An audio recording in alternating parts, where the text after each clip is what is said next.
شاهین،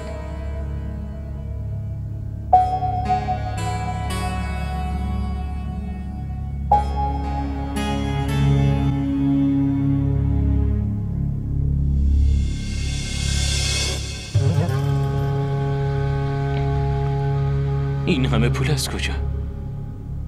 از دایی گرفتیم. این پول ارثیه‌مونه. باشه. چی شده؟ هنوزم کمه؟ نه، یعنی مامان میگفت اگه پولا کمه طلاهای منو هم بفروشین.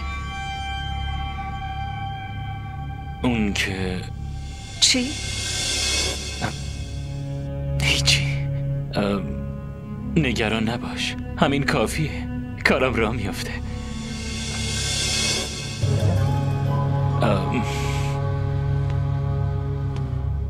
رباب، من خیلی زود این پولو برمیگردونم. نه، شما نگران برگردوندنش نباشین. مامان گفت برای برگردوندنش عجله نکنین. بالاخره که باید پس بدم. و راستشو بخوای الان خیلی شرمندم. شاهین، چرا اینجوری فکر میکنی؟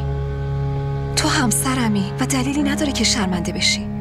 و خیلی خوشحالم که تونستم کمکت کنم.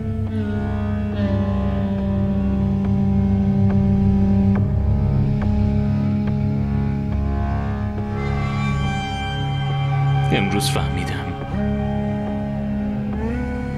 که تو چقدر دوستم داری.